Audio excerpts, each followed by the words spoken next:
Oh, hi there, kids. I hadn't seen you there. Well, today I'm going to make a project here that I think is a lot of fun that only requires you to have some sort of cardboard box container. This happens to be some granola bars I had taken around my classroom for a snack, and I mean, this is the exact same cardboard you've got on tissue boxes or on what am I trying to say? Cereal. There we go. Oh my gosh. Or like a Ritz cracker box or any number of those. It's that really thin, it's called laminated cardboard. It's cardboard that doesn't have that like ripple in it. And it's nice and flat and good to use. So what we are going to do is we're going to use that.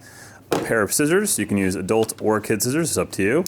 A piece of computer paper we'll save for later. And last up, but not least, a permanent marker of some sort. You could use anything that can make like a nice dark mark, okay? So anyways, what I'm gonna do is I'm gonna chop up this cardboard container, and what I'm going for is the largest rectangle that I can get out of it. So I'm going this way. And if you don't get like the perfect line cut here, just like I'm mangling this thing. That is totally okay. Oh, I'm trying to kind of keep this on camera. Why did I stink at cutting? So, I'm gonna cut up my box. And what we're gonna talk about today really quick is if you can use your imagination, what I want you to imagine here is that you have been given the ability to design your own dream treehouse, which is kind of a weird idea. But there's some really crazy stuff. Some people actually have been, you might even have seen it on like HGTV, but they've got people that are legitimately building full homes in trees. So, if you had an unlimited budget, what are you gonna make? And here's why we're gonna do that. We're gonna take that rectangle we just cut out and we are going to fold it hamburger style. Okay, doesn't matter if you've got the label still here, you're not gonna see that in the end. One thing I will point out is that label part, you wanna put it on the back of the fold here, so with the crease on the inside, because we're gonna use this side of the cardboard actually. So, do that, and then we'll follow me real quick, right near the upper, I don't know, third or so of your cardboard. This is gonna take a little bit of pressure with your hands, but you're gonna cut, I don't know, maybe 2 or 3 inches in. You're gonna slide down to maybe 2/3 of the way down and cut that same length in, okay? Now it doesn't have to be super precise, just relatively close. You're gonna fold that piece that you just cut up like that, so you get this nice little tab in the center. Okay, and some of you guys might recognize this from the early pop-ups that I taught some of you. But what we're gonna do is we're gonna actually put that tab back down, unfold our cardboard, and then you're gonna see, let me get the camera nice and close here. Focus, there we go. This nice little bit right here in the center, this rectangle. And we are gonna actually take our hands and on the back of the cardboard, we're gonna push that part in, and we're gonna reverse the fold that's right here in that center of that rectangle. Kind of pinch it in. And once you've done that, you can fold the whole thing closed, kind of like a greeting card. And ta-da! We've got an awesome pop-up, which looks like a box. And that is actually going to become our awesome dream house, our tree house right here too, a dream tree house. So the way that we make that happen is that we're gonna have to take it flat again, and we're gonna add all of our drawing details onto this. So let me refocus you guys on the table. Grab that permanent marker. If you've got a pencil, to pencil it in first. That's a really good idea so you don't make too many mistakes on it. But what I'm gonna do is above and below that rectangle. Well, first off, let's do this. Let's just Sharpie in the rectangle. So now we know that this is the initial shape of our treehouse. This isn't everything. This is just the main building. And what I'm gonna teach you guys about today is something called scale. So that means if we've got things to compare to, we can tell the relative size of something. So if I saw a picture and somebody's like, look at the size of this bug, it's huge. And they showed me their hand in the photo next to the bug, I know about how big a person's hand is. So maybe there's a spider there and they put their hand next to the spider and their spider's almost as big as their hand. Well, then I have a pretty good idea of how big that spider is. It's like, it's the size of my hand. People say that kind of stuff all the time.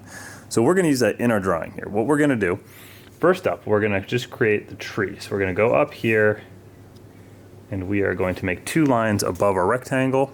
And then I'm gonna just make a cloud cartoon tree by doing this. I'm just gonna make these bumps up here, which are actually gonna be the leaves. And I'm gonna carry them right off the page in the top. On the bottom part, I'm gonna make that same set of lines, but they're actually gonna flare out a lot further because it's the bottom of the trunk of the tree. And here's the fun part. Now, you might think, wow, that's a really small treehouse, Mr. King. But we don't really know, because the one really important thing to remember is you don't know the size of every tree. Some trees are, you know, kind of normal size. You look outside, you see a maple tree. They're big. They're not huge, though. So if this was a maple tree, that'd be, you know, maybe a relatively small treehouse, just big enough for 1 or 2 people to fit inside. But what if this was a huge, huge tree in the Amazon? Maybe it's out in California. Maybe it's a giant redwood. We don't know that. So the way we can show scale is by putting things we know the relative size of. So trees are not necessarily a good thing for scale. But here's where this other paper comes in. If I take this regular paper right here, and I cut out a small square, this can be a window. So now, that's a pretty small treehouse. But what if I make that window a quarter of the size? I just cut it even smaller. Ooh, look at this. Did I just make a 2-story treehouse? I think I did. And look at this leftover half of the window that I cut out before. What if that becomes a doorway? And now I know, wow, that is a big treehouse. Let me just actually, where that fold is gonna be, I'm gonna put a marker line there so you can see it. Help separate the 2 parts of it. Okay, cool. So now this is actually looking really great, right? So now I'm gonna start thinking about other stuff too, like maybe there's like a little tiny ladder to get up right here on the tree that gets me to my door. All right, so now we're getting an idea. That is not a small treehouse anymore. In fact, it's so big that on this side, I'm going to draw this long platform, and off that platform I'm going to have this kind of little support piece right here. And then let's use our imagination. Well, you know what? I've always wanted to get around via my own private helicopter. And you know, it's our drawing, so why not? Okay, so there's my little helicopter sitting on the helipad on the side. That is cool. That's a good way to get to school. Or in this case, maybe you just want to get away from it all and just take a fly around town. So that's a cool thing right there. You can create any number of other things on here to give you an idea of scale. That helicopter, in fact, is actually probably a little bit or a little too small for what I've got going on scale with the windows. So in the door, so what I can do is I can actually take that door and I can chop it down smaller. And keep the windows bigger because windows can be pretty big. And I can make it, yeah, okay, now I'm feeling a little better about that. So there's my really small door. My door feels a little too tall. And I'm making mistakes here, guys. But are mistakes okay? Yes, they are. Why am I answering my own questions? Because nobody's in my classroom. Anyways, I think that's looking pretty cool already. If I want to, I can start adding some more windows onto here, which I think I do want to.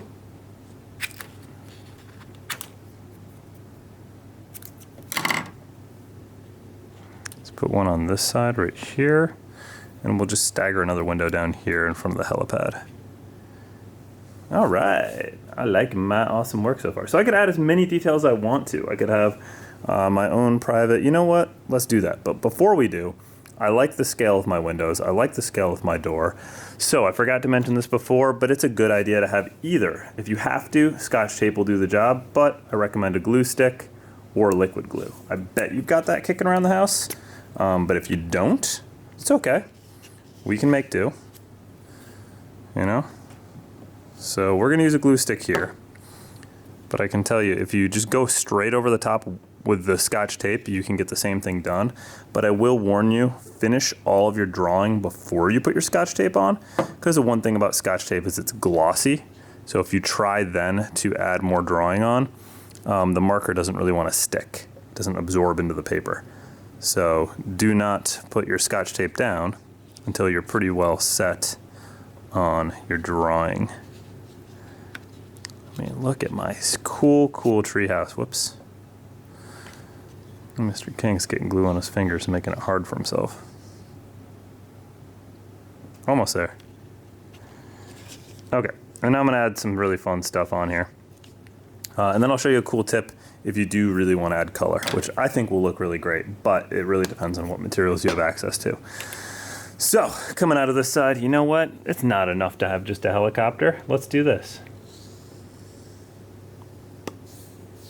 Can you guess what I'm drawing? Dun, dun, dun, dun, dun, dun, dun, dun, dun, dun, dun, ba-na-na-na-na. Mr. King has made... Let's add a little hole right there so you can see. And let's do a couple, well, I could do some stuff in color there, but let's leave it the way it is. I have actually made my own private water slide, because what better way to get out of your home and get over to work than to go down the water slide and get to work all wet. Maybe that's the way I actually get cleaned in the mornings. You guys haven't seen me come in with wet hair, but I do. But yeah, that's it. That's some pretty cool stuff.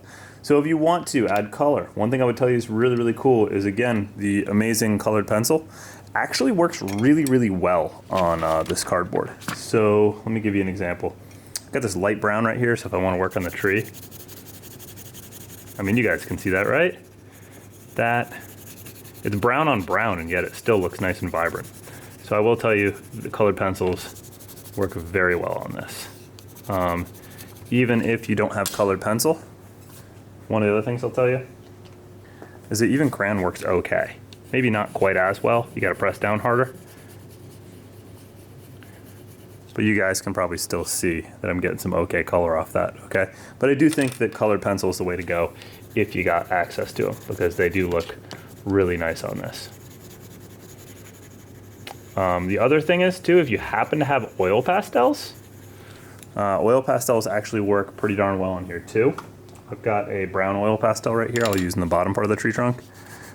I mean, look, woo, that's really coming out pretty strong. The only problem with the oil pastels is if you look at the end of it in general, it's really, really tough to get details of oil pastels. So for this project where we've got something kind of small we're working on, I actually think I would recommend the colored pencil as the way to go. There's nothing wrong with doing an oil pastel, but I just think you're gonna drive yourself a little crazy with how difficult it is to control where you're putting the oil pastel. And the other thing about oil pastel is it does this thing called pilling, where little pieces of it come off as you're using it, and it's oily and sticky, so it's not a clean material to work with. So if you have like the table space to do it, go for it. Or maybe you got like a spot in your room that you can color, or your brother's room or whatever, or sister's, but yeah, it can be a little messy, so just watch out for that, okay? You don't want to make anybody upset that you're making art and making a mess in their space. A little blue for my helipad there. I'm not going to add any color to my tree house because I like the brown. Blends in with the background a little bit, but let's make a yellow water slide. So, you're wondering, Mr. King, why did we do all this work and then make that pop-up? Well, for the payoff in the end, which is when you put it back together, you have your awesome 3D treehouse model. I mean, this is a really cool one because when you're all done, here, I'm going to pop the camera off the tripod so you guys can see this a little better. When you're all done, let's get you into focus.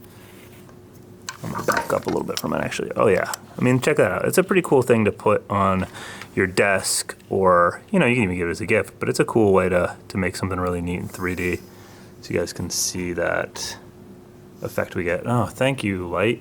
It's not like I wanted to light my classroom. So, we'll take a quick walk over to the door, try to get you in focus. You guys missed the classroom, right? There's the lights.